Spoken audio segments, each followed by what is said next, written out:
muchas cosas coincidentes con Kirchner, ¿no? ¿Por qué estás tan nervioso? Veo que el fascismo de carácter es... Segundo, veo que así como Kirchner nadie sabía de dónde venía ni qué había hecho, tampoco sabemos de dónde viene él. Yo vivo en Seguro de Habana 4310, séptimo piso. Creo que estamos frente a un poder monolítico, como fue la etapa de Cristina y Kirchner en el primer periodo, monolítico pero dual. Por ejemplo, cuando empezó el kirchnerismo, que nosotros fuimos los únicos opositores porque el radicalismo se corrió, o sea, los únicos opositores, yo creo que éramos una banca y Alfredo Bravo, así que no me preocupan los trolls. Todo el ajuste vino por licuación. Es decir, que vos sostenés que el ajuste de Milei viene por la licuación de los jubilados. Pero fue una licuación espectacular. Bueno, también los salarios, ¿no? Claro, por salarios, pero mucho más por jubilación. Claro. Sí. Vos pensás que uno, obviamente, yo tengo otros ingresos. Tengo Baililita, perdone si hablamos de moda. No, tiene un emprendimiento. .com.ar para el Día de la Madre, porque yo trabajo de eso también. Baililita. Baililita. ¿Y dónde se puede comprar su .com.ar, solo por... Lo hicimos en la pandemia, como es por internet. Sí. Que son maravillosos, los vestidos son los que yo uso. Son nomás. ¿Y gana plata con eso? No, hasta ahora yo estoy fundida, para la empresa le va bárbaro. Ahora, yo no tengo un peso si lo que el presidente cree es que millones de argentinos tienen dólares en el colchón, que me venga a revisar. Lo que pasa es que cuando dejé de ser presidenta, saqué el dinero del Banco de la Nación Argentina y lo puse en un banco privado. ¿Y por qué dolaricé? Y porque la verdad que no sé qué va a hacer esta gente con la economía. No se puede ser cruel, un ajuste no puede ser cruel. Entonces vos primero no podés cortar por los más débiles. Es decir, yo sé que hubo corrupción porque nosotros lo denunciamos. Digo, la señora Petrovel lo denuncia ahora porque nosotros, por el lado de la justicia, le pedimos la información sobre Pérsico. No hay que irse muy lejos ni inventar nada nuevo. Hubo una generación de dirigentes en nuestro país que hoy recordamos como la generación del 80, que consolidó nuestra soberanía territorial y nos marcó el rumbo para cumplir tamaña tarea. De esa generación, la principal inspiración para nuestro reclamo de soberanía es el gran general Julio Argentino Roca, el padre de la Argentina moderna.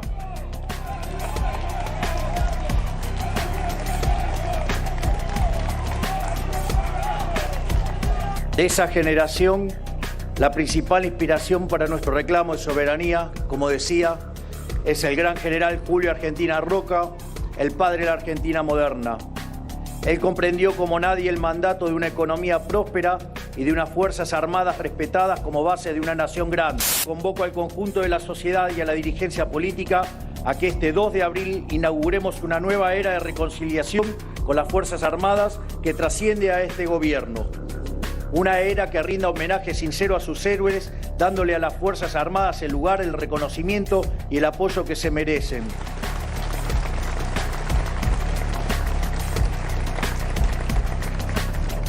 Una era donde el apoyo a las Fuerzas Armadas venga acompañado de una economía próspera y pujante, para que puedan contar con los recursos y las tecnologías necesarias para defender a nuestra patria con dignidad. Personalmente veo que hay mucho descontento, que la mayoría de los gobernadores no están de acuerdo con las medidas que está tomando este gobierno, pero voy a hablar por mí. Si no hay recursos para mi provincia, en materia de educación, en materia de salud, entendiendo la difícil situación que atraviesa Santa Cruz, por el grave problema económico que heredamos, y además estas medidas de ajuste que aplica Nación sobre mi provincia, nuestros legisladores no van a acompañar ningún tipo de ley base y tampoco va a haber pacto de mayo para nosotros. Pasó hoy, nos dio un poco de alegría, no es buena la palabra, porque es la primera vez que un presidente de la nación hace una ceremonia y deja una ofrenda floral donde está el epitafio de nuestros compañeros caídos en Malvinas. Tenemos hoy una misa acá en la catedral que organiza la Comisión de Familiares Caídos a las 17 horas. Esa misa es por todos nuestros compañeros. Yo veía con los otros gobiernos una rendición de honores a la madre de Plaza Mayo, a las abuelas de Plaza Mayo, mayo. Y a las mamás de los caídos en Malvinas no. Hasta ahora no tenemos una ceremonia digna por las mamás y los papás de esos caídos de Malvinas. La principal inspiración para nuestro reclamo de soberanía es el gran general Julio Argentino Roca, el padre de la Argentina moderna.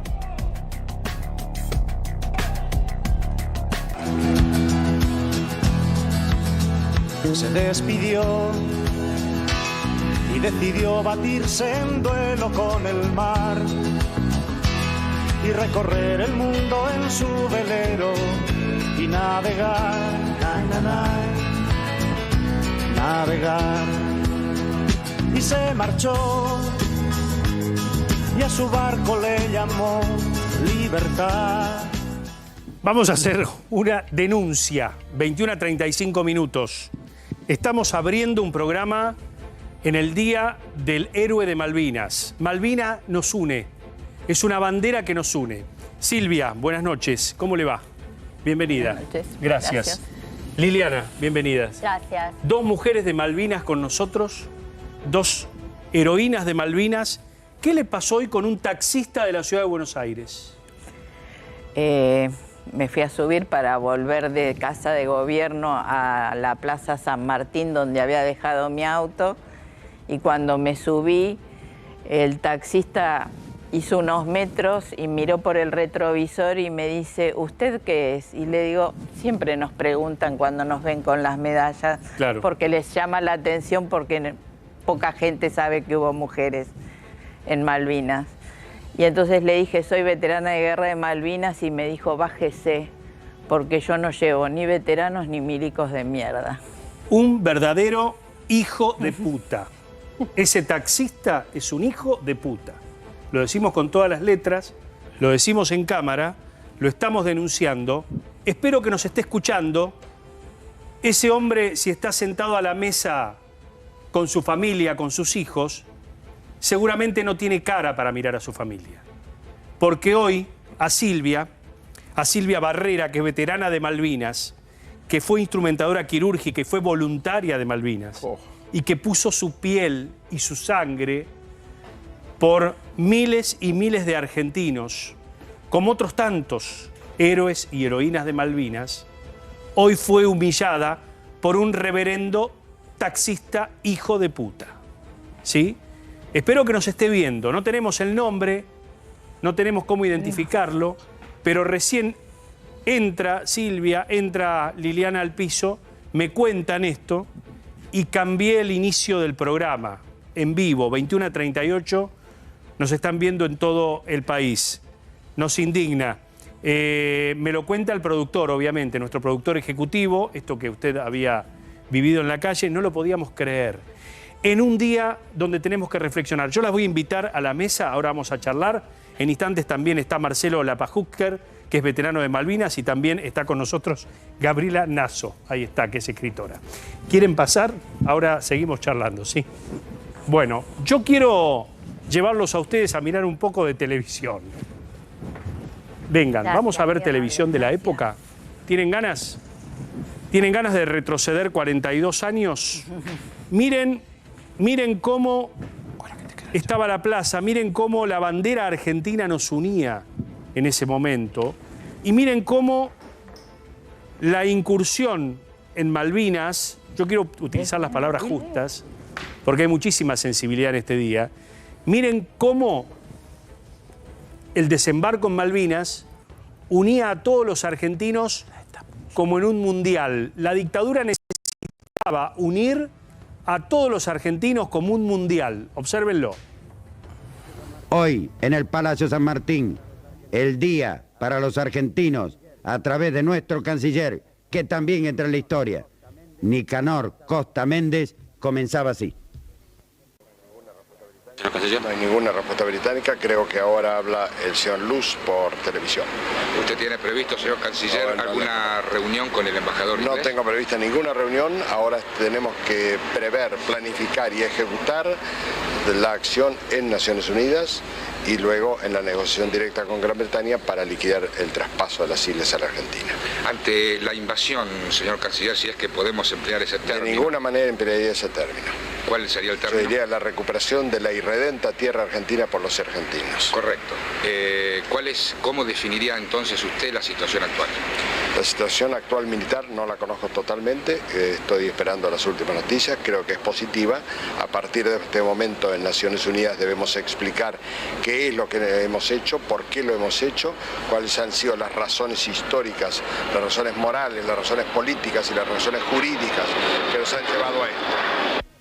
Y señores, así comenzaba a expresarse con la seriedad. Bueno, y así lo mostraba la televisión de la época, ¿no? Allí veían ustedes a la televisión pública, en ese momento Argentina Televisora Color, ATC, cómo mostraba el momento o los primeros momentos de la gesta de Malvinas, guerra de Malvinas. Hoy Villarruel habló de guerra, hay algunos que no quieren hablar de guerra, otros de gesta. Yo creo que hoy estamos para recordar a nuestros héroes, para rendirle el debido homenaje a aquellos que volvieron, que continuaron con su vida y aquellos que dejaron su sangre en el Atlántico, en las islas, ¿no? Vamos a dedicar esta hora y media que nos queda de programa a ellos, ¿sí?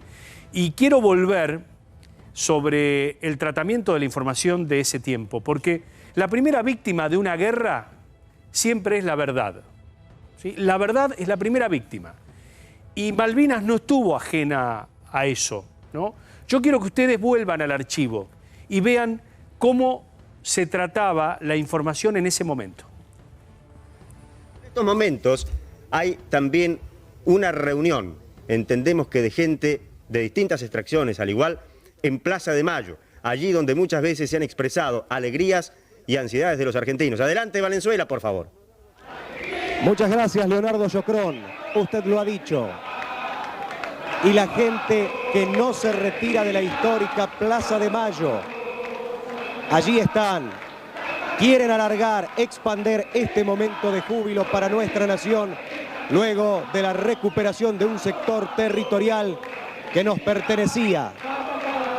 Desde horas tempranas, les digo, un público que fue renovado. La dictadura gozaba de un desprestigio muy grande a nivel mundial y Malvinas fue el último suspiro del gobierno de facto para, de alguna manera, lograr popularidad.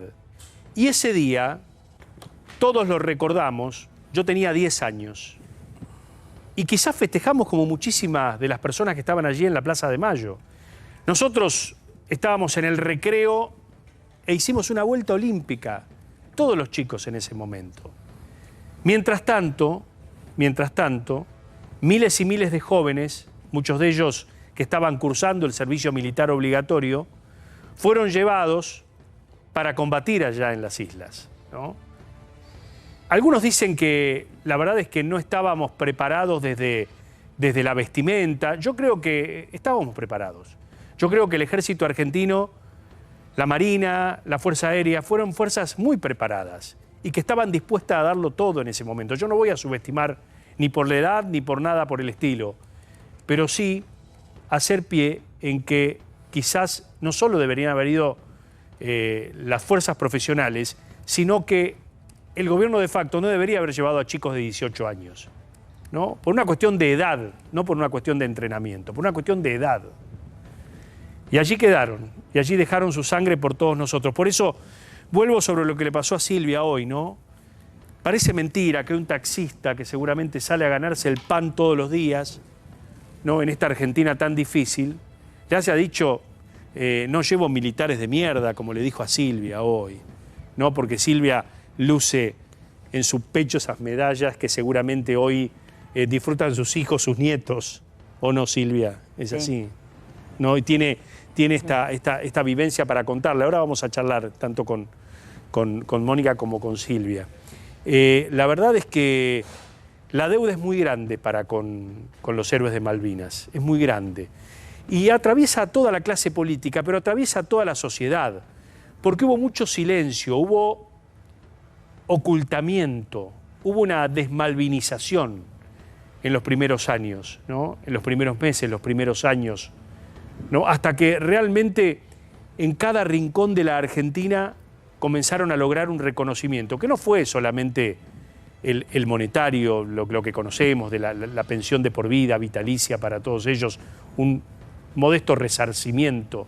No hay plata para pagar el arrojo y la sangre que dejaron en las islas. Pero sí, de a poco, Malvinas fue convirtiéndose en una verdadera bandera de todos.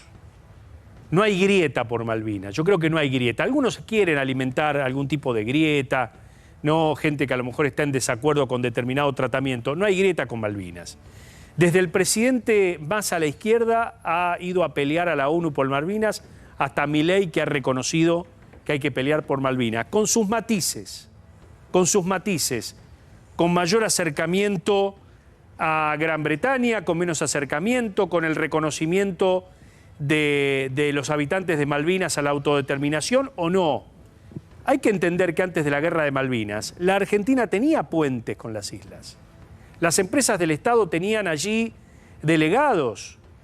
Había un permanente intercambio. La guerra obviamente cortó una situación que venía de muchísimos años.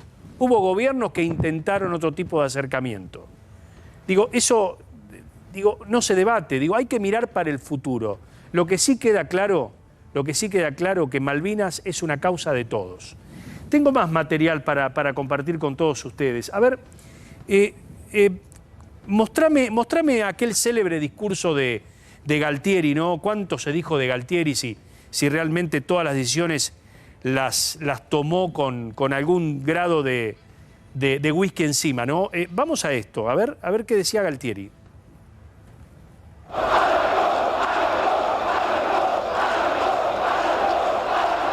En estos momentos ha salido el excelentísimo señor presidente de la Nación, no por el balcón, sino por la puerta de la Casa Rosada en Balcarce 50, a saludar a su pueblo. Todos lo han vitoreado. En estos momentos ya entra nuevamente a la Casa Rosada los vítores de Argentina. Argentina, son incesantes. El contacto fue directo, absolutamente. El señor presidente se acercó a esta multitud que lo aclamaba tanto a él como a las Fuerzas Armadas por la actitud histórica tomada. Cuenta la historia que la dictadura pensó que Estados Unidos iba a apoyar la gesta de Malvinas o el desembarco de Malvinas porque la Argentina había colaborado con Estados Unidos en el combate de la guerrilla sandinista, ¿no?, en Centroamérica. Y esto lo cebó a Galtieri, no tuvo en cuenta, subestimó lo que había sido naturalmente la fidelidad de los integrantes de la NATO, de la OTAN, del Tratado del Atlántico Norte, ¿no? Y se creó, él se pensó San Martín. ¿Se acuerdan de este discurso? El gobierno argentino y el pueblo argentino, este cabildo abierto, puede enardecerse y presentar a las ofensas mayores ofensas. Si quieren venir, que vengan, les presentaremos batalla.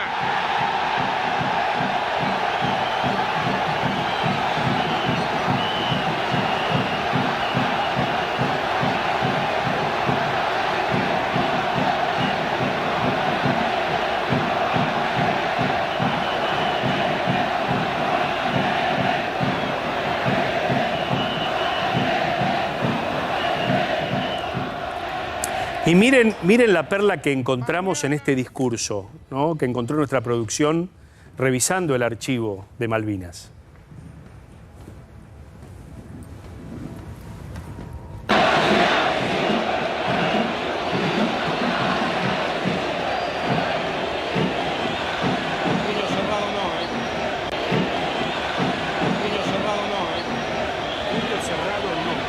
No, por el símbolo del comunismo, ¿no? Puño cerrado no, le dice ese asesor que está detrás de Galtieri.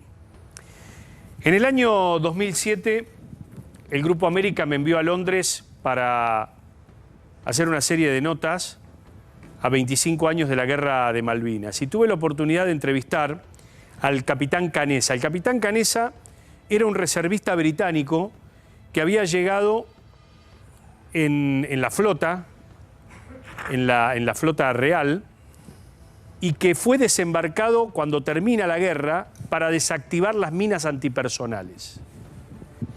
Me contaba el capitán Canessa que todas las mañanas izaban la bandera británica, pero también izaban la bandera argentina, para que los soldados no se sintieran subestimados, los soldados argentinos que naturalmente estaban allí, que se habían rendido, porque la guerra había terminado. Y me contaba Canessa que hubo un soldado argentino que en ese momento Canessa va a pisar en un terreno y el soldado argentino se le tiró encima. Hacía pocas horas, pocos días que había terminado la Guerra de Malvinas, y ese soldado argentino le había salvado la vida a un soldado británico. ¿Qué quiero decir con esto? Que la guerra no es inherente a los hombres, la guerra es el fracaso de la diplomacia, que mientras se combate se lleva el amor por su patria y el amor por la soberanía y por la sangre, pero que el fin de la guerra convencional, de alguna manera no es inherente a los hombres. La guerra no es inherente a la humanidad. Lo vamos a debatir con nuestros invitados esta noche y también con nuestro equipo. Carlitos, Gonza, ¿cómo les va? Bienvenidos. Mariano, buenas noches. ¿Cómo andan? Gracias por estar. No sé si comparten o no lo que dije, pero mira, tienen la palabra. Mientras vos estabas hablando y hacías mención al gobierno de los Estados Unidos, yo recordé un libro que se publicó 10 años antes de la Guerra de Malvinas, que justamente habla de los presidentes, la guerra y la opinión pública, y cómo los mandatarios norteamericanos que habían iniciado guerra, en el inicio habían logrado un repunte muy alto de su popularidad, claro, para compensar falencias de los años anteriores. Claro. Es lo que mostraste vos abiertamente en el editorial. John E. Mueller es el autor, el libro, lo anoté acá porque se llama War Presidents and Public Opinion. Lo que explicaste. Y cuando mostrábamos la imagen, recién la producción encontraba lo de Galtieri, diciendo... Muy buen hallazgo de producción, muy buen hallazgo de producción, excelente. Excelente, Javier Esmaldone nos marcó esto. Cuando decía el puño en alto no, porque es de comunista, claro, ahí te das cuenta que todo lo que se vivió estaba englobado en una cuestión de opinión pública para tapar lo que había sido el desastre, no solamente genocida, sino económico de la dictadura. Gonza es muy joven, Carlitos Estrioné es más de mi generación. Carlitos Estrioné, vos sos de mi generación. Sí, sí, no. Cada 2 de abril es un... es la herida que no podemos cerrar de Malvinas, porque no comprender cómo enviaron a tantos pibes a morir a las islas, la hipocresía de quienes conducían en ese momento el país y por supuesto las Fuerzas Armadas. Y estaba, recién Silvia marcaba, mientras veíamos las imágenes de la plaza, de tantísima gente, ¿no? Que uno piensa cómplices, no solo cómplices, sino gente que no tenía ni idea de lo que estaba sucediendo y que honestamente fue a la plaza porque se había recuperado un territorio que por naturaleza le pertenece a la Argentina. Y Silvia, vos estabas en esa plaza también. Y creo que fue la euforia del principio, ¿no? Fue la euforia de saber que se habían recuperado las islas y que era un anhelo que siempre habíamos tenido, porque los que somos de nuestra generación siempre nos enseñaron eso. Las Malvinas están usurpadas por los ingleses y creo que era el anhelo de todo el pueblo argentino, como lo sigue siendo ahora. A ver, vamos a presentarlas como corresponden, porque no fueron muchas mujeres a Malvinas, pero nosotros tenemos a 2 esta noche aquí. Silvia Barreres, veterana de Malvinas, instrumentadora quirúrgica y voluntaria. Liliana Colino, enfermera. A ver, Liliana, ¿cómo fue el momento en que le dijeron tiene que ir a Malvinas a una misión especial? Bueno, yo era personal militar. Yo ingresé en Fuerza Aérea en 1980. Ajá. Por lo tanto, la Fuerza Aérea fue la primera en incorporar mujeres de entre todas las Fuerzas Armadas y de Seguridad. Hasta ese ¿Qué grado momento, tenía? Cabo principal. Cabo. Egresamos directamente como cabo principal porque nosotros ingresamos con terciario y universitario. Claro. Deberíamos haber ingresado como oficiales, pero como era el primer grupo, como era una prueba, digamos, ingresamos con el tercer grado de suboficial. Y bueno, cuando vos sos personal militar, sabés que si hay un conflicto armado vas a ser desplegado, así que no era algo que nos extrañaba demasiado. Claro. En realidad, cuando fuimos en 3 grupos de enfermeras militares al hospital... ¿Cuántas eran?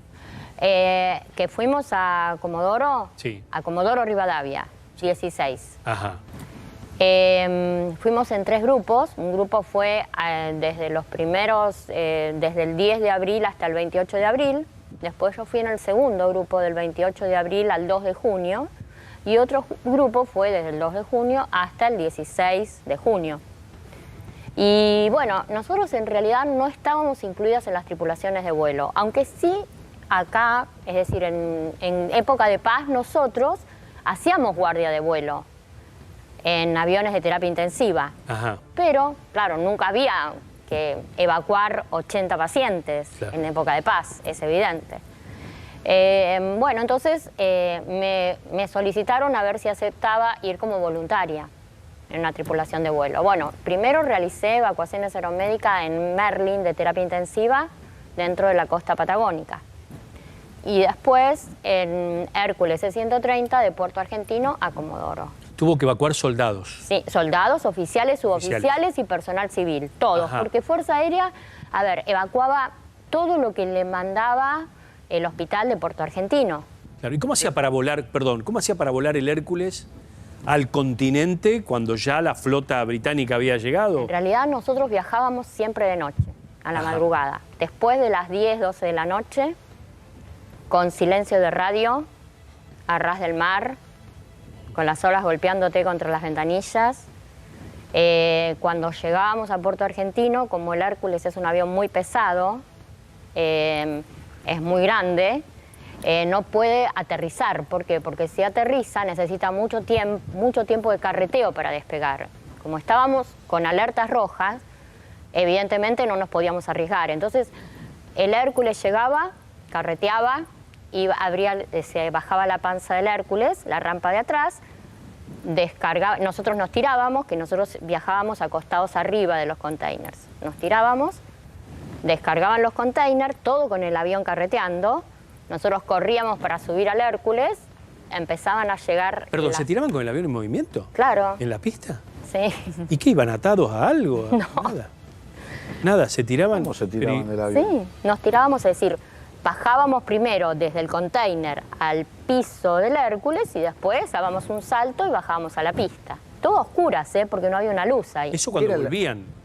Después de dejar el herido en... No, eso cuando íbamos, porque nosotros cuando íbamos siempre íbamos con container, con todos los pertrechos que pedía Puerto Argentino. Ajá. Siempre el avión, el Hércules siempre iba cargado. Ajá. Cargado con todas las cosas que pedía Puerto Argentino y... ¿Y cómo hacían para cargar a los heridos? Bueno, entonces era así. Descargaban los containers, el avión seguía carreteando, después venían las ambulancias marcha atrás, con las puertas abiertas, se acercaban a la rampa del Hércules y nosotros los arrastrábamos adentro. Algunas sí, muchos no, muchos venían caminando, porque, por ejemplo, un estallido de oído no necesita camilla. Una mano de trinchera no necesita camilla. Es decir, hay muchas patologías que no necesitan camilla. Y Liliana, perdón que vuelva con esto. Usted decía personal civil. Sí. Y por ahí, disculpen si la pregunta que hago es muy ignorante. Sí. ¿Hubo civiles heridos como consecuencia del enfrentamiento armado? Sí, hubo civiles. No sabía eso. Silvia, ¿y usted la experiencia también fue parecida? ¿O dónde operaron? No, nosotras somos personal civil. Ajá. Trabajábamos en el Hospital Militar Central cuando... ¿En Puerto Argentino? No, acá, en Buenos Aires. Y cuando empiezan los combates después del 2 de mayo, ahí se dan cuenta que no habían llevado instrumentadoras quirúrgicas. Ajá. Y entonces, como nosotras somos personal civil, pidieron quién quería ir de voluntaria y ahí nos ofrecimos nosotras para ir. Y usted se anotó para ir a Puerto Argentino. ¿Y su familia qué le dijo? Y nuestra familia, de nosotras 6, 4 venimos de familia militar. Entonces nuestros papás nos apoyaron orgullosos, Claro. nuestras mamás con mucho miedo, porque al ser de ejército íbamos a estar en tierra y tenían miedo de que cayéramos prisioneras, nos pasara algo. Claro. Una vez que dimos el sí, nosotros avisamos en nuestras casas ya con el bolso porta equipo, con la decisión tomada, así que salimos rumbo a Puerto Argentino. Nos llevó hasta Puerto Argentino el buque Almirante Irízar, que estaba armado como buque hospital, y cuando llegamos a Puerto Argentino se dieron cuenta que éramos personal civil y que nos tenían que haber dado grado militar. Claro. Como el ejército era la fuerza que más se resistía a incorporar a la mujer y todavía no había mujeres, ahí dieron la orden de que nos quedáramos a trabajar a bordo del Irízar. Y bueno, y ahí nos convertimos en las chicas del Irízar. Las chicas del Irízar, claro. Silvia, durante, lo acabo de decir, mencionó al menos 3 veces, se dieron cuenta. ¿Hubo una improvisación total desde de los altos mandos para la planificación del conflicto? Y lo que pasa que, primero que Malvinas es para la sanidad militar como es para la Fuerza Aérea el bautismo de fuego. Claro. Nosotros sabíamos toda la parte teórica, nunca se había practicado. Explíquele a la audiencia, perdón que le interrumpa, lo que es el bautismo de fuego, porque claro. Lo entiendo, pero por ahí la gente no. Y bueno, es como Entrar en combate. Entrar en combate. Y es para lo que se preparan, para que quede bien claro. Exactamente. Y siempre una fuerza militar se prepara para entrar en combate. defender al país. Porque esa es la función. Los conflictos bélicos que tuvo del hospital militar, no. No, claro, pero los conflictos bélicos que tuvo el país. Momento, no. Claro, porque los conflictos bélicos que tuvo el país son anteriores a la creación de la Fuerza Aérea, de la Marina, no existía. Claro. Sí. En la guerra de independencia no se Argentina no combatía en el mar. No, claro. Y bueno, y ahí cuando nos dieron la orden, muy a pesar nuestro, lloramos, pataleamos, pero bueno, uno es soldado y acata la orden. Y bueno, y nos quedamos a trabajar a bordo del Irízar y empezamos a recibir los heridos, primero por medio de los helicópteros, luego pasados los días por medio de un barquito que se llama Yewin, y nos traían ahí mayor cantidad de heridos porque los helicópteros no podían salir por el clima, porque ya los ingleses estaban en los alrededores de Puerto Argentino. Y eso lo hicimos desde el día 9 de junio hasta el día 19 en que volvimos al continente. Ahí en el Irízar, como estaba armado como buque hospital, tenía una capacidad de 250 camas. Nosotros trajimos 320 heridos, hicimos cirugías. Ahí cambiamos nuestro rol por el de la enfermera, por la del camillero, por la de la psicóloga improvisada, por la de mamá, hermana, para escucharlos, contenerlos, como le pasó a Lili también con sus heridos. Es impresionante, cada relato de ustedes me remite a la película Iluminados por el Fuego, que tiene unas escenas brutales de chicos pidiendo por su mamá, ¿no? Esto sí, pero no era así. En eso no estoy de acuerdo. Y Bien. creo que ella tampoco. No. Los chicos no pedían por su mamá. Los chicos nos decían, por ejemplo, vos te pareces a mi novia, vos te pareces a mi hermana, ¿le podés escribir a mi mamá? ¿Podés hablar a mi casa? Pero ninguno lloraba por la mamá, ¿eh? Eso no, bien, eso está bien es que me lo mentira. diga, está bien Eso es mentira, porque mirá que nosotros recibimos muchísimos evacuados, muchísimos, porque hay que tener en cuenta que el Hércules evacuaba prácticamente día por medio entre 15 y 80 pacientes por noche, según lo que permitía las alertas de la pista. Así que no es que nosotros atendíamos 50 pacientes. En el tiempo atendimos, no teníamos relación prolongada con los pacientes, pero atendimos muchos pacientes al mismo tiempo. ¿Y el riesgo de las dos, dónde vieron mayor riesgo o el momento más peligroso en medio de una labor tan necesaria para la vida de ustedes, ¿no? Bueno, nosotros a la media hora de llegar, llegamos a Puerto Argentino y la artillería inglesa le tiraba a nuestras fuerzas que estaban en la playa, y el Irízar, al estar en el medio de la bahía, quedaba en el medio. Así que a la media hora de llegar ya sufrimos nuestro primer bombardeo, y durante los 10 días que estuvimos hasta el 14 de junio bombardearon todas las noches. La última madrugada del 14, los ingleses quieren hacer un desembarco y se tirotean con la gente del Irízar, un grupo de buzos tácticos, y el peligro de ese momento fue que teníamos ya el buque lleno de heridos, y alguna bala perdida le hubiera dado a los tubos de oxígeno que llevábamos para hacer las cirugías. ¿Y no respetaban al Irízar por ser un barco con Cruz Roja, un barco sí, hospital? Pero en ese momento se produjo digamos, un cuasi crimen de guerra, atacar el Irízar, porque así como atacar el Belgrano fue un crimen de guerra, porque estaba fuera de la zona de exclusión, atacar el Irízar, que es un buque hospital, también fue un crimen de guerra, ¿o no? Lo que pasa es que el Irízar contestó, y el Irízar es buque hospital. Ajá. Ajá. Esa era la diferencia. Vos, Liliana, ¿por qué decías que no respetaron al...?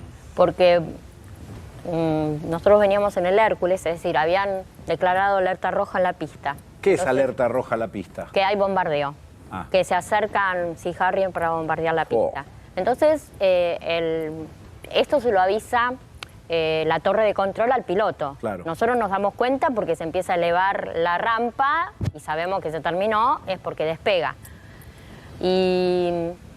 Pero no sabíamos exactamente si era real o no, y si nos venían a perseguir a nosotros. Y de repente estábamos saliendo, ya habíamos despegado, estábamos saliendo de Puerto Argentino, y yo estaba atendiendo a un paciente. Hay que tener en cuenta que nosotros estábamos a oscuras, atendíamos con linternas en la boca, para que no haya ninguna luz. Claro. Y yo sin querer miro por una de las ventanillas y veo 3 lucecitas que venían a diferente distancia. Entonces le pregunto a uno de los tripulantes, le digo, ¿y eso? Dice, son los 3 Sea Harrier que nos están persiguiendo. ¿Cómo puede ser? El Hércules era hospital. Claro, de transporte. Pero ¿Tenía alguna seña particular? Sí, tenía la Cruz Roja. La Cruz Roja. No, pero aparte el C-130, que es el Hércules... no lleva nunca armamento. Claro, no lleva armamentos. Claro. Y bueno, el piloto tuvo que salir de la zona de exclusión, en vez de ir a Comodoro, que era el viaje corto, digamos, tuvo que bajar hasta Tierra del Fuego y entrar por el sur. Qué bárbaro. Y en todo esto, porque estamos... Liliana, ¿vos sos la única mujer que pisó Malvinas? Claro. En el conflicto, digo, ¿no? Sí, sí, militar. La única mujer argentina que pisó Malvinas. Militar. Porque hubo en el mes de abril 3 mujeres que fueron con una misión diplomática con el Estado Mayor General para tratar de convencer a los Kelper de que la intención de Argentina... ¿Esto fue durante el conflicto? Esto fue en abril. Los primeros días. Los primeros días. No, yo digo dentro del conflicto. No, dentro del conflicto no. Cuando venían y te bajaban el avión a tiros, digo. Vos estabas ahí en ese avión. Sí. Es una pregunta que se hace habitualmente, pero se les nota el valor, se les nota en la cara el aplomo que tienen, la templanza para contar. Pero no tuviste... En ese momento hay ¿no tanta adrenalina que no podés tener miedo, porque tenés un montón de trabajo que hacer, porque hay un montón de pacientes, hay muchos pacientes, y no tenés tiempo la adrenalina te impide sentir miedo en ese momento. Para ir finalizando, me gustaría a Liliana y a Silvia preguntarles puntualmente cómo llevan Malvina hoy. ¿Qué es Malvina hoy? ¿Es un sueño? ¿Sueñan todavía con las islas? ¿Se lo cuentan a sus descendientes? Imagino yo que serán abuelas o no. Sí. Sí, somos abuelas. No quiero faltarles el respeto. La abuela otra vez, vamos a contarnos de Malvinas, ¿no? La abuela nos cuenta la anécdota de Malvinas. No, la abuela otra vez está en la tele. Hoy es eso.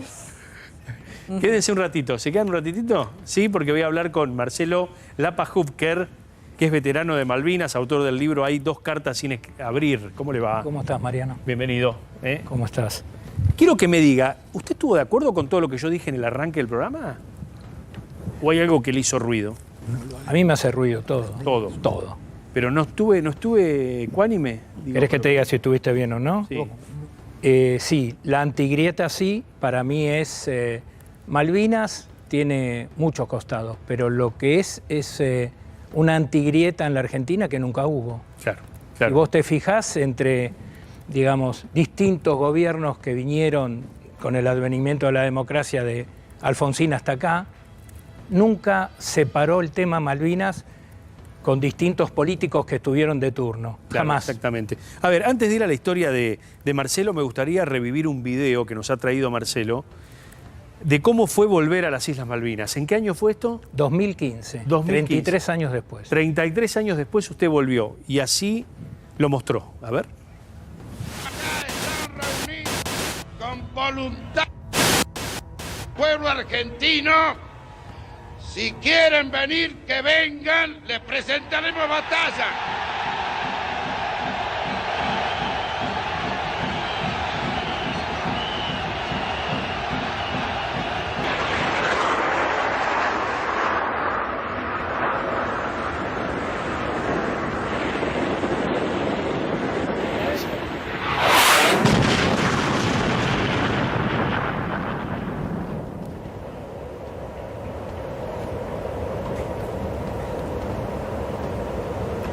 Apenas regresé de la guerra de Malvinas, me prometí volver algún día. En este viaje, mis compañeros fueron 237 rosarios entregados por personas que, de esa manera, se integraron a la experiencia de Malvinas y así honrar las memorias de los que nunca volvieron. Este viaje también me ayudó a ver la crueldad de las vivencias que tuve. En 1982, las islas fueron mi casa por más de 70 días. Hoy no busco cerrar ningún círculo, sino todo lo contrario. Lo que quiero es construir un nuevo espacio de conciencia.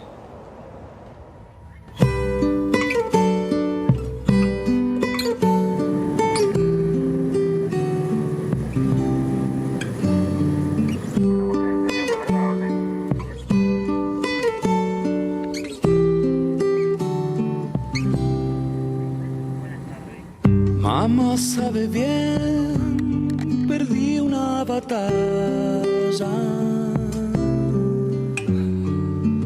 Quiero regresar solo a besarla. No está mal ser mi dueño otra vez, ni temer que el río sangre y calme al contarle mis plegarias.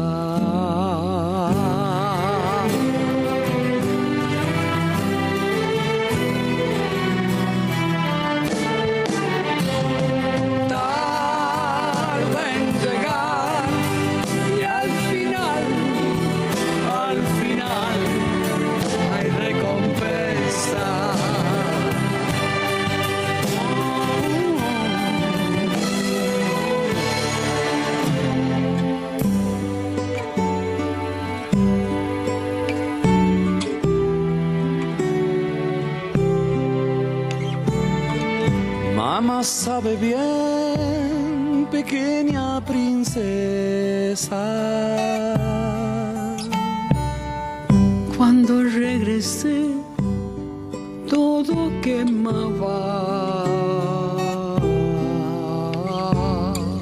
No está mal sumergirme otra vez, ni temer que el río sangre y calme. Sé bucear en silencio.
zona de promesas,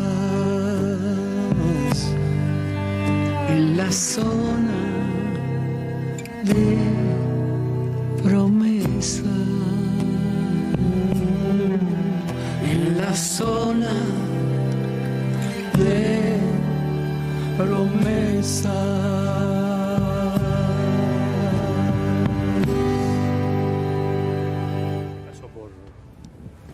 Por el corazón, cuando volviste a respirar ese frío que te debe haber calado. ¿Qué edad tenías?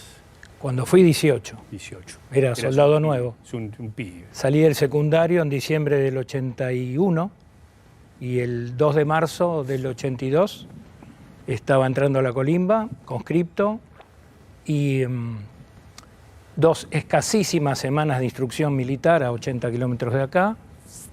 No aprendí mucho y eligieron a solo 18 soldados de entre 130 para completar la compañía, que por la compañía mía es la compañía de comunicaciones mecanizada 10, que estaba al lado de Patricios en Palermo. Fuimos elegidos por distintas cosas y ocupamos ese lugar de la compañía y yo añoraba todo eso. Claro. Yo esperé 33 años pensando qué homenaje puedo hacer a los que nos dejaron volver vivos. Claro. Porque los que están enterrados y los 323 del crucero General Belgrano están a 4.000 y pico de metros de profundidad en el mar. Claro. Y los únicos que tienen tumbas, por eso me da mucha cosa las familias de los del General Belgrano que no tienen dónde arrodillarse. Claro. Entonces, cuando se hizo este nuevo cementerio, porque el primero se hizo rápidamente y era muy escueto, digamos, cuando se armó esto yo dije, yo tengo que hacer un homenaje. Cuando yo llegué al continente, también en un buque hospital, como decían ellas, yo fui en el Bahía Paraíso, porque volvíamos primero los más enfermos, yo era uno de esos. Yo bajé en Río Gallegos y me prometí mirando el buque que iba a volver algún día a hacerle un homenaje, Claro. porque ellos dieron la vida para que miles pudiéramos volver. Eso te cala hondo y yo añoraba ese viento. Es mi casa. Claro. Es mi casa. Claro.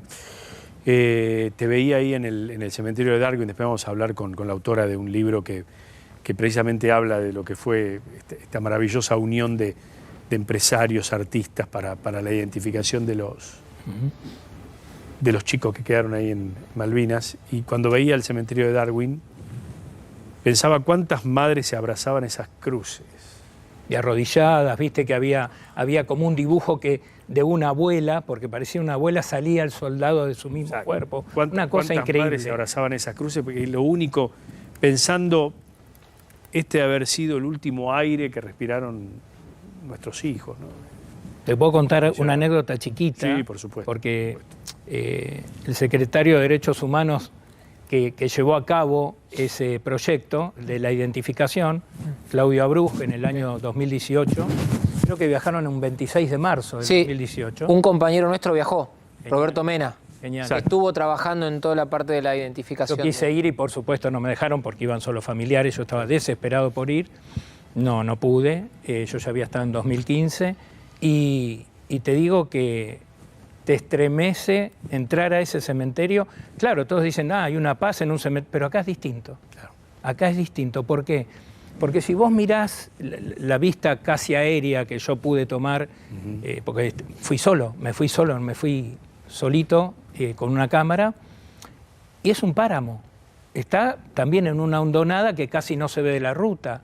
Te podés pasar porque hay un cartel muy chiquito, pero todo lo que hay ahí le debemos todo a los que están enterrados. Claro. Y tengo en esta que estamos viendo acá, en esta cruz de Ignacio María Indino, que fue identificado con el proceso que hizo el equipo de antropología forense, más la Cruz Roja, más la Secretaría de Derechos Humanos, esa familia... Más Eduardo Urnequian. Exactamente, que donó todo, y la verdad que quiero conocerlo, Urnequian. Me tenés que dar una mano para tener una reunión con él. Bueno, ahí lo hablamos con producción. Me encantaría verlo y conversar. Claro, seguramente nos debe estar las bien. Cosas que hizo son impresionantes. Impresionantes. Lo que te quiero decir es que ese lugar es increíble. Y yo, como lo pensé mucho tiempo, me llevé unas cositas mías en un frasco hermético y fuera del cementerio, porque nunca tocaría adentro, las enterré. Y en algún momento volveré y las iré a buscar. ¿Cómo fue tu vida después de Malvinas? ¿Cómo fue el recordar, no sé, la trinchera, el recordar las bombas, el recordar a los compañeros que caían al lado? Recién apareció una foto del primer pozo que tuve, porque no es ahí se ve, ese edificio es la parte de atrás, es icónico, ¿no? Es el edificio del Correo, sí, que es icónico, en Malvinas, tenés la iglesia de San Mary enfrente, y este terraplén ya no existe porque está todo asfaltado, es digamos, es cemento. Ves acá un hueco, acá, claro, y atrás tenés un gomón dado vuelta, el verde, y atrás de eso otro hueco, otro agujero. Sí. Una trinchera es dos ambientes al lado de esto. Ajá. Porque acá, en la turba, vos tenés tu equipo, ¿no? Te dan un bolsón portaequipo y la ropa que te llevas. No había una sola prenda impermeable, 15 o 20 bajo cero de noche, porque la noche es eterna. El otoño avanza, ¿sí? No hay tanta luz, la luz sale a esa latitud tan al sur, 9:30 de la mañana, si hay sol, un poco de luz. Entonces lo oscuro le gana a lo claro y es difícil vivir así. El tema es que vos te acostumbras, el ser humano se acostumbra a todo, aunque sea durísimo, a no comer, a no tener agua potable. ¿El frío? El frío es un viento y un frío prohibidos, directamente. Porque ¿cómo se mitiga en ese momento, en ese lugar? Es simple. A ver, para mí yo todos los años descubro hace 15.330 días del 2 de abril y todos los días voy descubriendo cosas y las hago cada vez más simples. ¿Por qué? En ese pozo que construimos entre 4, vos cavás con la pala que te da el ejército. El ejército te provee todo, teóricamente, ¿no? Menos lo que necesitas, generalmente. Entonces, ojo que los ingleses no tenían mucho más equipo, ¿eh? Los borceguíes eran desastrosos, como los nuestros, pues los vi en 2015. Entonces, vos empezás con la pala con 3 hermanos que encontraste de la vida, que los conociste hace 20 días o 15 minutos en el avión. Mi primer vuelo como pasajero. Y que se protegen entre sí. Exactamente. Hermanos, no compañeros. Hermano. No es un grupo, es un equipo. La diferencia es que todos tienen la misma meta, que es volver vivo. Claro. Vivir, no sobrevivir, volver. Tu casa, vos añorás cosas simples. Vos te fuiste de tu casa. El desamparo, ¿qué es el desamparo? No tener amparo de nada. No tenés nada, no está tu familia, no está tu hermano, no están tus viejos, no están tus amigos, no están los amigos del club, los amigos del secundario. Estás solo, pero tenés 3 hermanos más. En ese pozo que se congela y se inunda porque la turba es porosa, te pasa 20 centímetros para arriba de ese barro del tobillo y al día 20 estás congelado. Manos y pies, porque los guantes eran de lona, eran de trabajo. Y ahí tratábamos de vivir. ¿Qué hacíamos? Pasaban las semanas porque venía el invierno. La rendición fue el lunes 14. Faltaba una semana para el invierno. Cada semana que pasaba y el otoño se ponía peor, le agregábamos a los costados del pozo un poco más de tierra. ¿Para qué? Para que vos en el contacto con el otro sientas un poco de calor, que pase un poco de calor.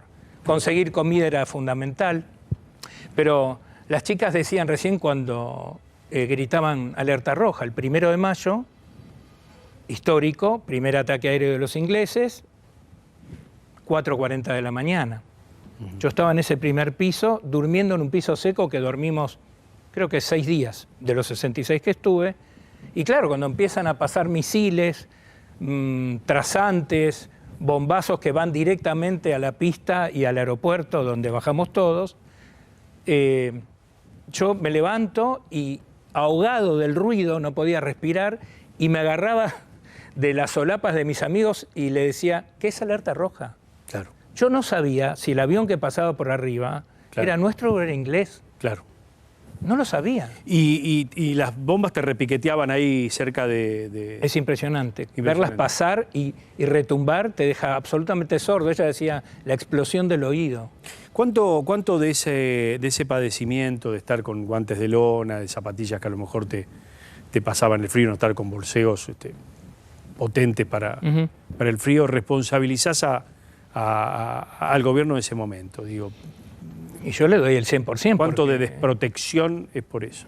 Nosotros no teníamos un equipo acorde, ¿me entendés? Entonces, como vivís en la incertidumbre al 1000%, no al 100%, todo es incertidumbre. Ejemplo, yo llegué el 13 de abril a Malvinas y decían que en mayo iba a venir el relevo.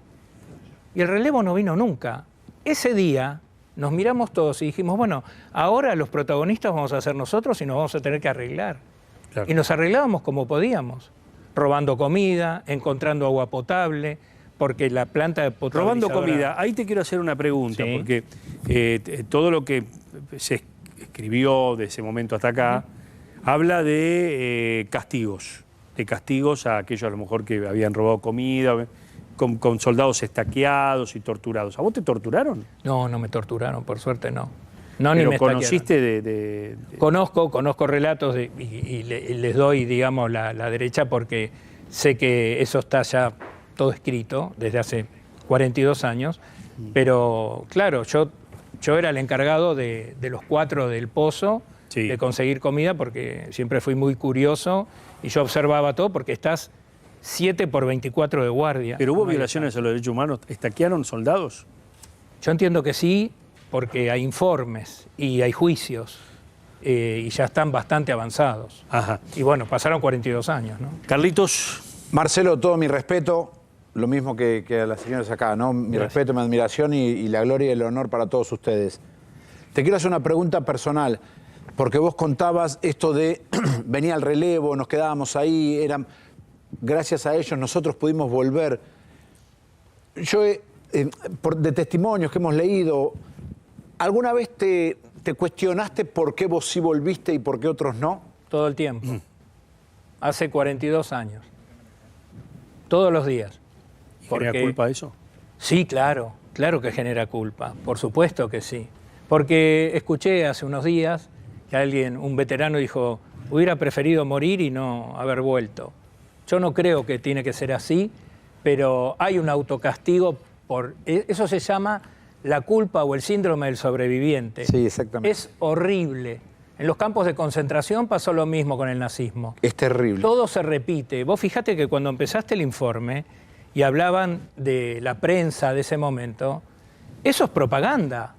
¿La propaganda cuándo empezó? En la Segunda Guerra Mundial, porque todo se miente. Ahora, lo que me preguntás, me encanta, porque yo me siento culpable de estar vivo y otros no.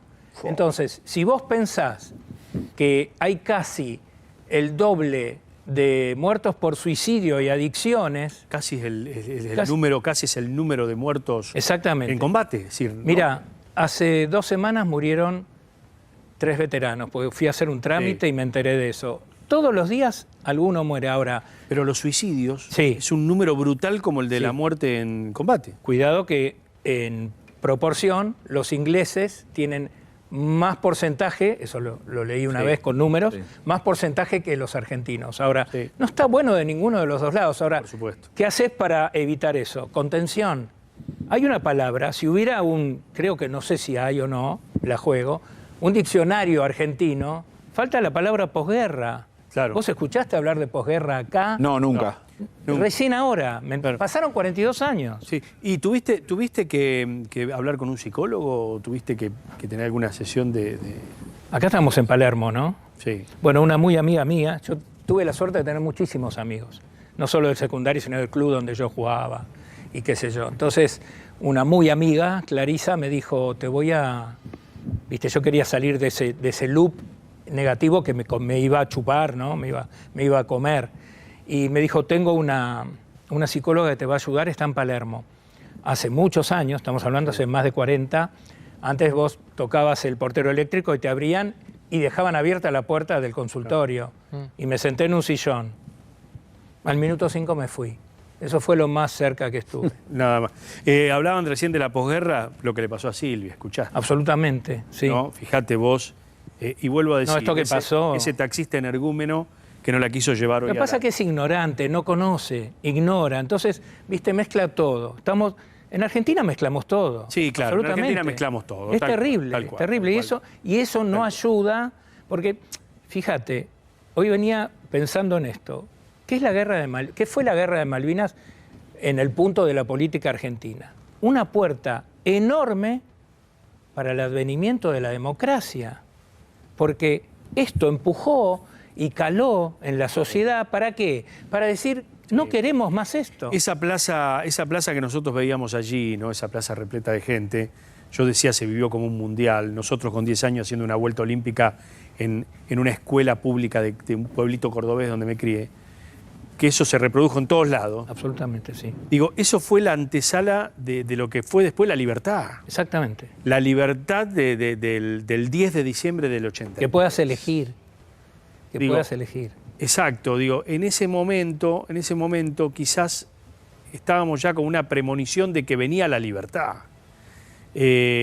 Podemos criticar esa plaza, sí, la podemos criticar, porque decimos los argentinos somos triunfalistas.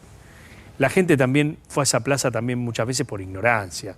No sabía lo que se iba a debatir allí en el sur del país, ¿no? De entrar en guerra con una potencia extranjera, en un territorio, digo, donde era iluso pensar que Estados Unidos nos iba a apoyar, ¿no? Se dio vuelta totalmente. Hasta la dictadura fue ignorante, si querés, ¿no? Sí. En ese momento. Absolutamente. Quiero decirte algo que me parece la foto de los soldados de Malvinas, para mí, ¿no? Porque de mi compañía todos seguimos viéndonos. Nunca vi, ni nunca escuché un soldado, no hablo de mí, yo hablo siempre del resto. Después lo autorreferencial, por supuesto, son experiencias mías que yo viví. Nunca vi y nunca escuché un soldado de Malvinas que se haya quejado de que eso era muy duro y que era muy difícil. Claro. Siempre para adelante. Claro. El padre Fernández, claro, que falleció hace unos años, un capellán, pasaba, no sabía que yo era judío. Claro. No le importaba. Bueno, lo dijo recién Mónica, ¿no? Nadie se quejaba. Liliana, perdón. Nadie se quejaba. Nadie. ¿No? Al contrario. Eso que muestra Tristán Bauer con libros de Edgardo Esteban de que gritaban por su madre en la película, no fue real eso. No. Ficción. Sí. Está ficcionado. Ahora, ya que estamos también la consulta a ellas, se viene... El 9 de julio vamos a tener de vuelta un desfile militar. ¿Sí? Y va a traer a colación lo que usted estaba diciendo, de un lado que insultan al ejército y del otro lado los que se emocionan cuando lo ven.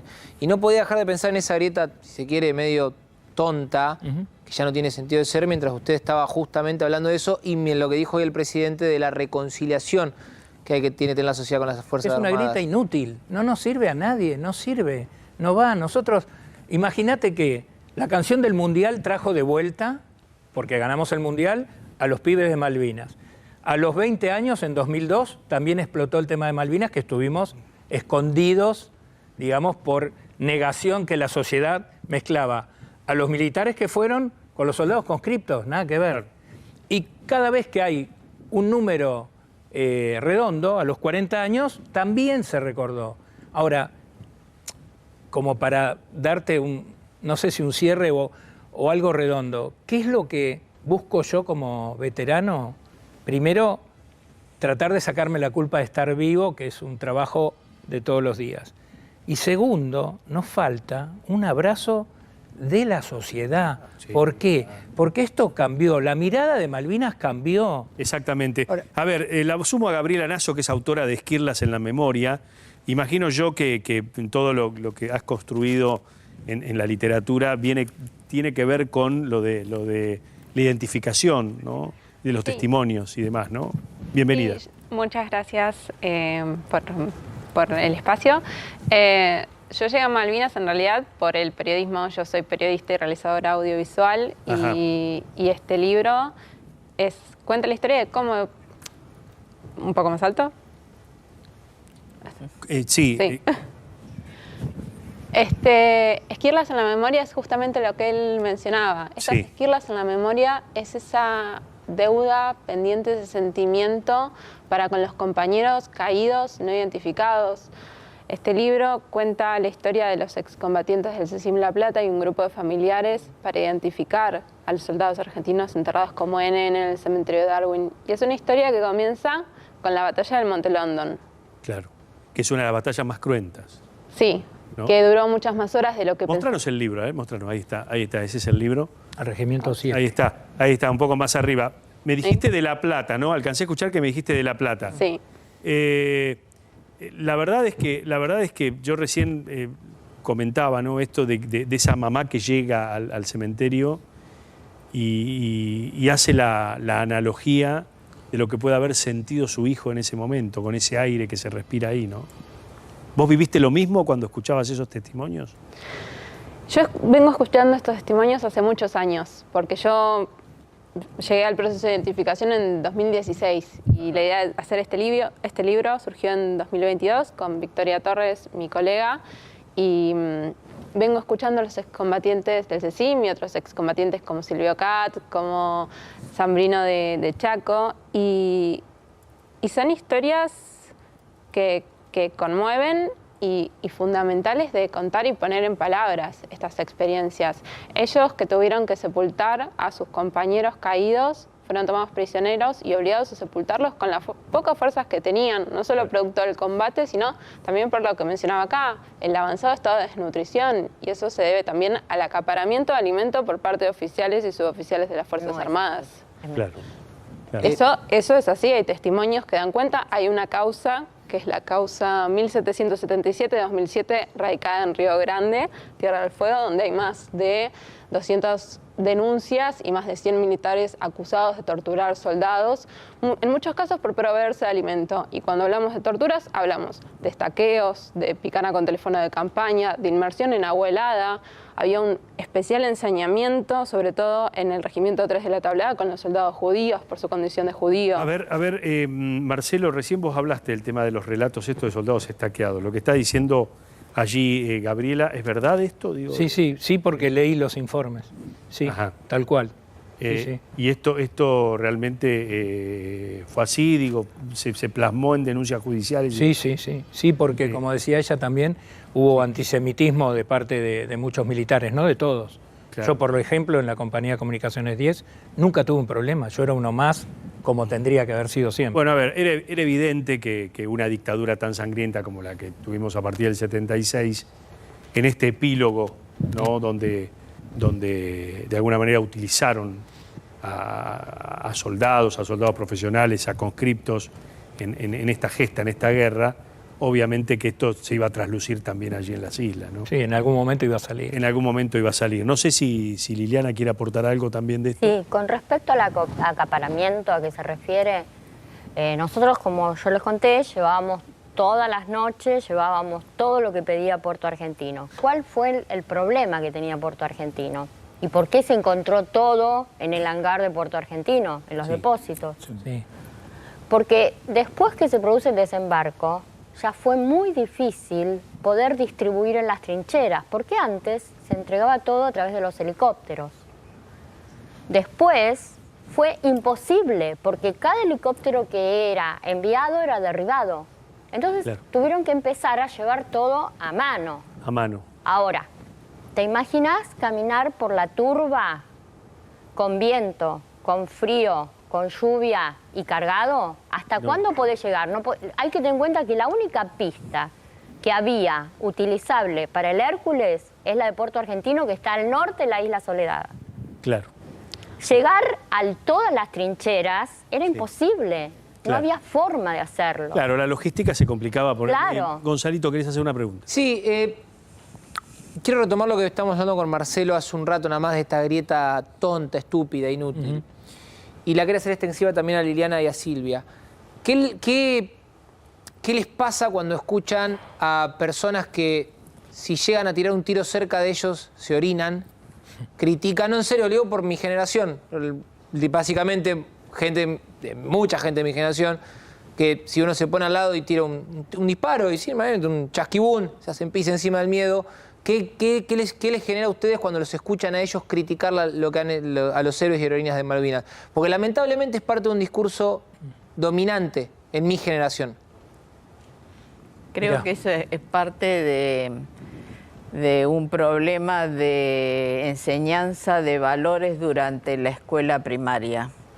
Durante la escuela primaria se empezaron a distorsionar esas enseñanzas y hay generaciones que no tienen los valores bien afianzados como debían ser. No respetan el himno, no respetan los símbolos patrios, no saben nada de lo que es la historia de la Argentina. Entonces me parece que si no volvemos a retomar esos valores va a ser muy difícil que vos le digas a un joven, sobre todo de la edad entre 35 a 20 años, mañana tenés que ir a Malvinas o a una... Te digo, yo sigo trabajando en el hospital militar, vos le decís, tenés que ir mañana a una inundación y se piden la baja y se van. Gonzalo, mira, yo no puedo hablar por la generación que está bajo mía, pero nosotros, los cuatro, ¿no? 2 Marcelos, un Ricardo y un Sergio, utilizamos el miedo como motor. ¿Por qué? Porque si vos entras en pánico te quedás congelado, ¿no? Además del frío, te congela el pánico, no te deja mover, te quedás frenado.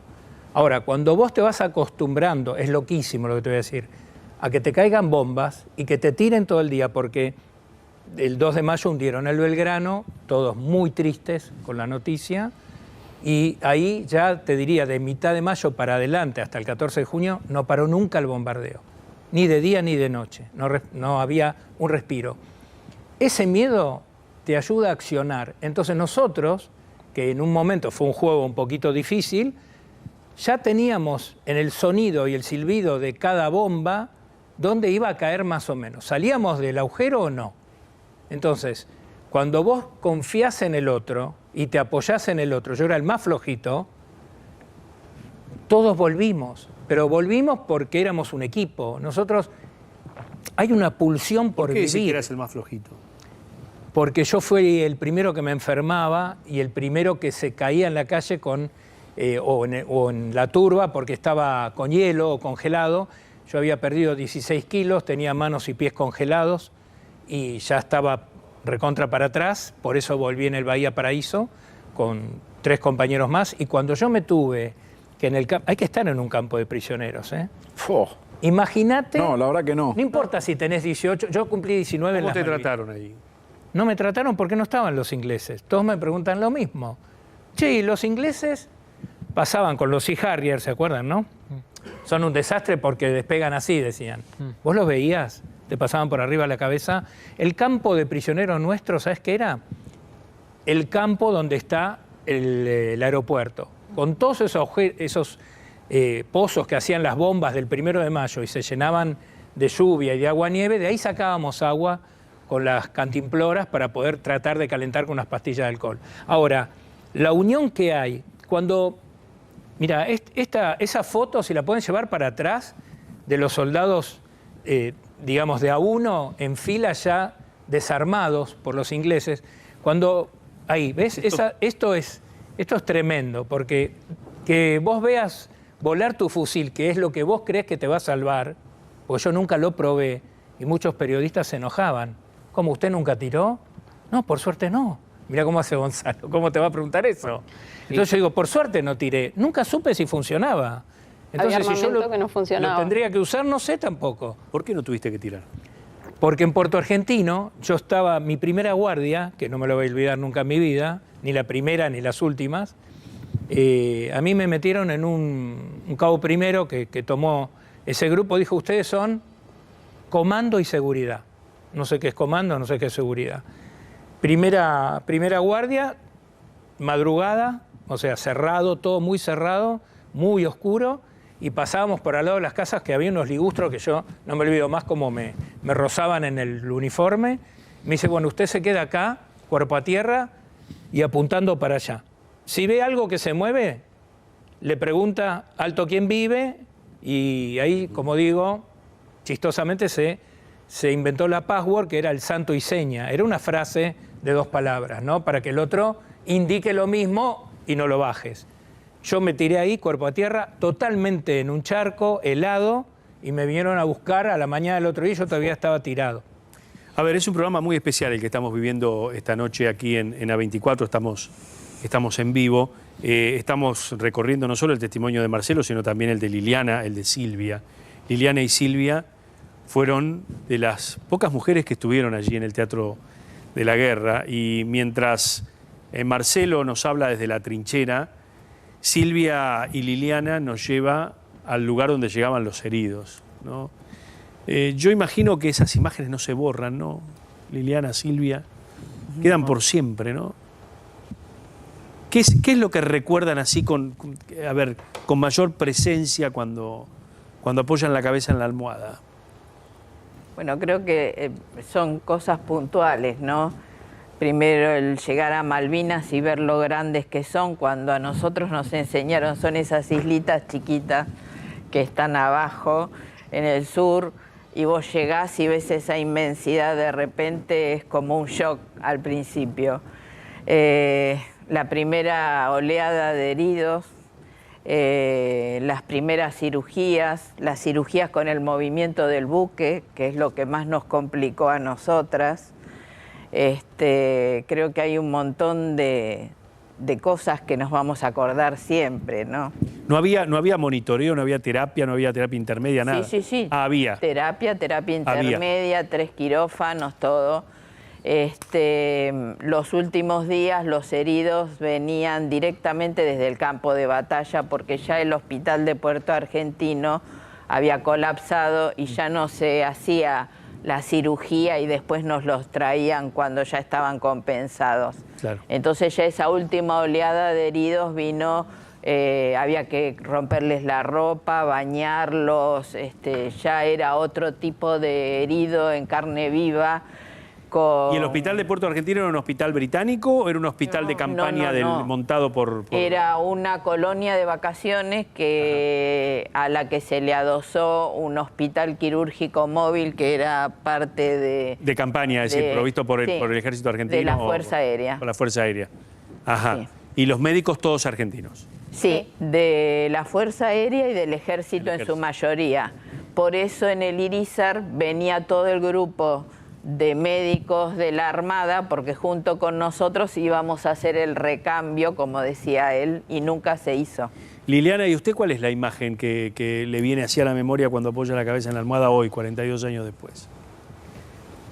Yo te podría decir que para mí la imagen era la del hangar, cuando estaban todos los pacientes que habíamos recibido, que habían llegado, y empezabas a hablar con ellos, y eso es lo que más te queda. Lo otro es muy rápido, es un flash, digamos, ¿no? Claro. Y esto es lo que más permanece. La contención emocional del paciente es lo que más te reconforta dentro de todo, ¿no? Claro. ¿Y todavía quedan soldados por identificar? ¿Todavía queda alguna misión? Gabriela, te lo pregunto a vos que... Todavía quedan por identificar soldados de la primera fase, y queda una tercera fase, es la tumba colectiva B416. Y uno se pregunta por qué 3 fases.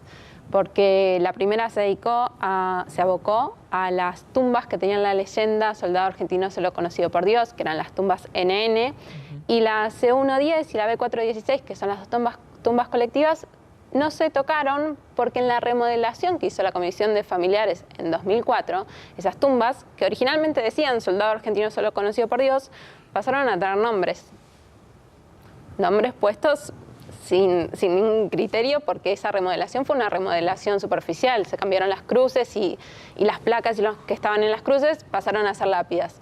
Entonces, por eso se hizo el PPH2, el Plan de Proyecto Humanitario 2, que se abocó a la tumba C110, y ahora queda la B416, que iba a concretarse en 2023 y no pudo hacerse por la reticencia británica.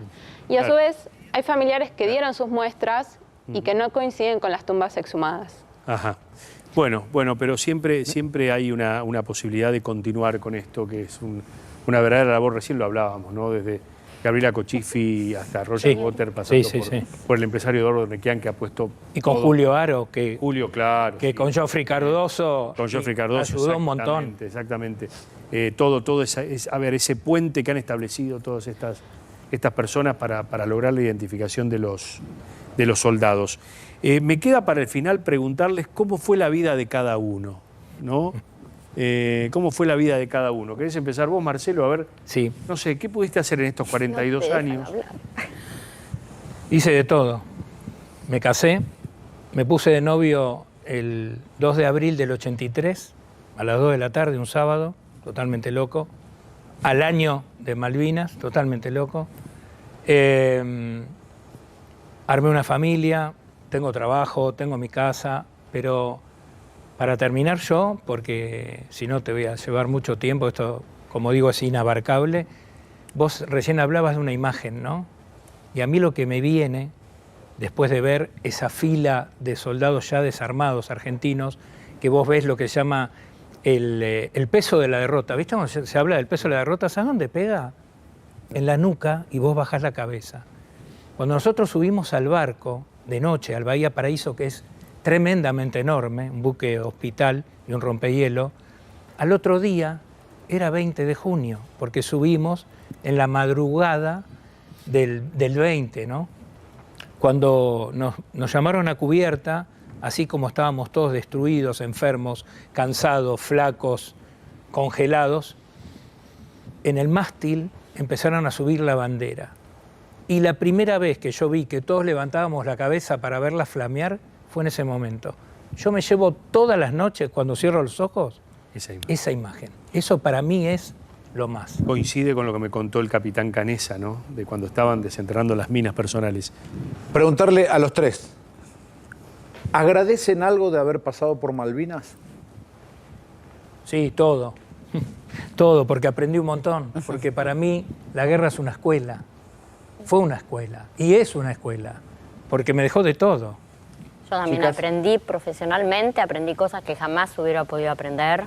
Digo, en el fondo de vos hay algo que agradeces de haber pasado por Malvinas. Aparte, emocionalmente también, porque uno aprende a darle la verdadera importancia a las cosas de la vida. A separar un poco las cosas que de repente pueden tener solución y que a veces te aquejan, y que cuando vos estuviste ahí en momentos de crisis aprendés que no vale la pena eso. Silvia. Sí, profesionalmente lo más importante, y emocionalmente te cambia. Tu resiliencia es enorme. Claro. Y lo que te deja es el cariño de los camaradas, como lo vivimos hoy. No me contestaron cómo siguió la vida, ¿no? Liliana. Yo seguí trabajando como enfermera y veterinaria, lo mismo que hacía antes de la guerra. Me casé, tuve 3 hijos y bueno, sigo trabajando. ¿Y tiene nietos hoy?